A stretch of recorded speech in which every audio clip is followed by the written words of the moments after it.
Coach, your biggest comeback win of the season, I think it was 14 down against Brisbane and run, 16 down tonight and win. What do you think enabled that, especially in the final quarter? A lot of things contribute to it. Tip my hat off to T-Raw and my captains.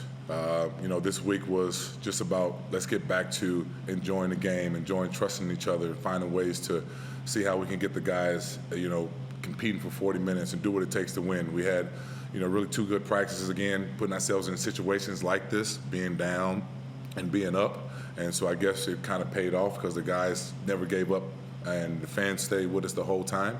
And so, it's a really good feeling to see your team, improve from practice and believe in what they feel they can do. And so, being down 16 to a really, really good Adelaide team, at the end of the day, we could have just folded like we've, done previous games or not finished well. But the guys kept believing and came back in the huddle like, we got this, chip away, let's get a stop here. And, you just see it when DG got a steal and T-Raw got his hands on one, and we just – had some transition points. So just seeing the guys always believing in for 40 minutes was really good. You only need to listen to the crowd to realise how proud they were of their team. What about the coach in comparison with other games? Is that one of the performances that made you most proud of this year? For sure. I mean, I told him before the locker room, I said, man, I've been nervous about a handful of times before I start coaching, my whole coaching career. And this is one of the days I'm nervous. It's not a bad nervous, it's a good nervous because, like I said earlier, that we worked our tails off this week and just trying to get guys to believe in their role. And I'm nervous because I know we're going to find a way to play well. And I don't want to go back to, how we've been playing. So it was just an excitement for me, but I'm really, really excited for my guys just to hear the energy on the bench, just to hear the conversation was going on, and then they acted out. Aussie Tyler, 6 made 3, season high. How important were the first couple of mates early in the first quarter to build that performance? I don't really focus my attention on if they go in or not. We're just more focused on if it's a good shot, take it. I mean, JT, we've been working all week on just trying to get great shots, and we have a lot of shooters on our team, and whoever's open, shoot it.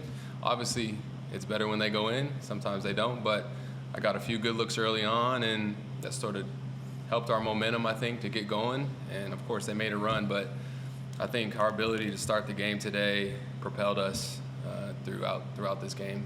We've been starting slow a lot of the times this year and been in the hole early, and it's hard to get out of a hole when you're down 15, 20 in the second quarter.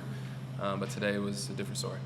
When was permanent residency granted? When was it official? Yesterday. Is it a coincidence that you deliver one of your best shooting games 24 hours after permanent residency in Australia? Yeah, I don't know. I think God has a good sense of humor, and tonight it just worked out for me. JT, this is when you look at Will Hickey's stat line, it's almost surprising. He obviously played very well, but I feel like 22 and 10 with 5 rebounds sort of jumps off the page. So did you feel that out there? I did. I mean, it was tough for me not to take him off the court, and he's so intangible. He played a 1 through 5 for us. He did a really good job of taking care of the ball and finding guys with 10 assists. And teams try to help off of him, but you really can't because he's so intangible. He can do a lot of things. So the energy that he brings, and you can just see it on his face that he's determined to try to find a way to get his teammates involved and pumped up to win a game. And I'm just happy that he was on our team. They asked Mike about the fact that his team would jump out to a lead and they weren't able to sort of stretch it even more. What do you put that down to? The adjustments that we did from our coaching staff and our players, I mean, they were killing us in the pick and roll, and we were really helping so much on the weak side. And so once we adjusted to that a little bit to make their bigs think or put more pressure on whoever's initiating the pick and roll, I think, and the shots that they were taking, we were given what we wanted them to take with 2s, and unfortunately, they was making a couple of them. And so that's why I said the guys, when we came down and make a 3 here and there, just the steals that DG came and T-Raw came and just gave us more life. I think that lifted us and gave us more energy on the defensive end. On that last Adelaide possession, Bryce gets wide open. You can almost hear the crowd bounce a little bit. What went through your head? My soul left. I was like, I said, no way we gave one of the best players in the league a wide open shot like that. But but I mean, I guess Swak, attention, rattled him a little bit because it wasn't clean. He had to try to take a look or he didn't catch the ball in his hands correctly. But but that's what happens when your team believes for how long you believe. And things just happened to go your way, and he missed, right? And because he was making them over JaVale, and he was making them all night. So when he happened to miss one, and it was just a testament of how hard these guys been working. What does it say about your team that you're in this situation where everything has to be urgent because you have to climb the ladder, and you win the game on an offensive rebound like that, bunch of tips like that? What does it say about it? We still believe. We're still alive, man. I told my team today, I said, man, once we're healthy, I think we're one of the most talented team in the league. If we play to it and play 40 minutes, we haven't done it yet. We have 5 games for ourselves to prove how good we can be or should have been. And this was one night with the effort that everybody gave that we were going to build off of. JT, you broke one curse of 7-game losing streak against Adelaide. You got another team that they struggle against in New Zealand on Saturday. As you said, team believes you, I imagine. Yeah. I mean, the plane ride, the scouting, everything's going to be good and ready to go to New Zealand. But yeah, this was good to get this curse off our back. Like I said, Adelaide is an exceptionally really good team, and I know they're going to find a way to do what they can do in the playoffs. But we're here to figure out who we are, and right now it's a great time to figure out that we got a good chance to put ourselves in the top 6 if we keep playing like this. Tyler, it was great watching Lani defend Rice. Talk us through the go-ahead play through your eyes, the tip in to go up 199. Yeah, I think JT drove a play, and you just take the shot and you figure out. Hopefully it goes in. Sometimes it does, sometimes it doesn't. But I think we had a good defense. I mean, we had a good rebounding intensity all game. JaVale was a beast down there, and he's keeping the basketball alive, and that just allows Swak to swoop on in there and tip it. But I mean, Swak does all the little things, man. Like he'll go possessions and never see the ball, and we'll throw him a pass and he shoots it and makes it. Like that's tough to do when you're spending so much energy guarding the best player. You don't touch the ball, and when you do, you're expected to make it. And he does that night in, night out, and doesn't complain. So for him to get that tip in, it's deserved, and it's great to see. I love playing basketball with Swak. Jason, is it just a little bit frustrating to know you can match it with these top teams, but it hasn't happened when you needed to other times in the season? Yeah, for sure, but we can't dwell on that. We can't dwell on that.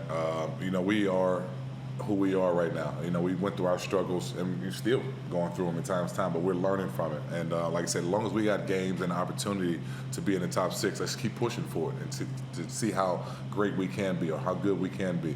And so it is. I mean, it's not frustrating. What's happening for me is how we play today, how we bounce back. That's it. That's all the coach can ask for. So we just see Tyler in the green and gold. No, I'm happy. I'm happy he's in the green and gold. It helps us out down the road. So, but no, it's good for him and his family, and it's something I know they've been waiting for. Is your name on the back yet already? It is. I would. It was from one of the guy, Demi. He made this jersey. So I was like, I'll wear it. Why not? You wear it more as well?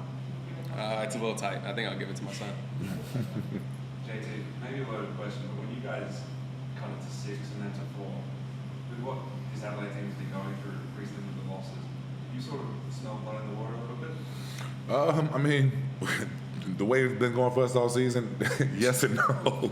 So, it can make, anything could have happened. But I know Adelaide has been up and down the last 7 games. They might have won 2 out of 5 or something like that, if I'm not mistaken. But they're really good. They're really good. They are really good players. So, I mean, anything could have happened on that end.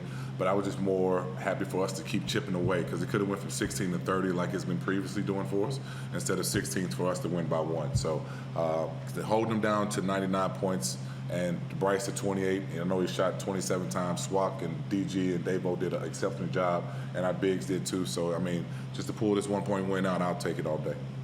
Tyler, maybe sort of like a logistical question, but have you reached out to the Buzz Australia about when you may potentially be able to be eligible to play for the Blues? To be honest, it's been a whirlwind the last day or so. So I think all that stuff's getting handled by the team that's working on it. So I'm sure once the dust settles a little bit, I'm focused on the season right now. Obviously, this came through yesterday, but we still got a job to do to try to make this top 6, and I know that stuff will figure itself out like it always does.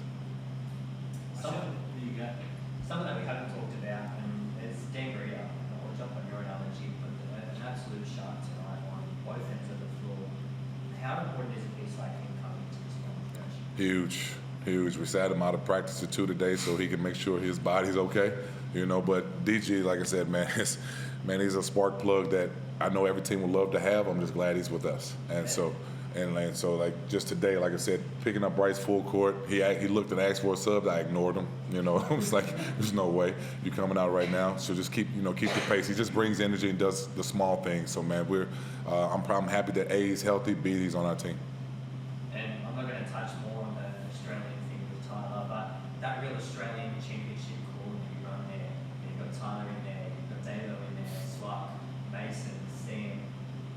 It started to feel like the other Warren that we came to love last season, but the additions that have picked up, QJ, JaVale, everyone else that's sprinkling in there. Yep. What does that mean for you guys moving forward into this stretch and hopefully into the team away from? It gives us a picture of who we are, you know, and where we came from to where we're trying to get back to. Like you said, those 5 guys were part of our championship last year. So when you get somebody out there, those 5 guys on the floor who can gel together and, you know, keep us in the game or get us back in the game, and then you have 2 really good players of JaVale and QJ who sees how the chemistry is working out there and how can they fit themselves in there and buy into it, and which they totally did today. So, you know, I think it's really good for us to start gelling where right now, you know, building off this win and find a way, and so guys can see how they fit in a piece of the puzzle, which they definitely do.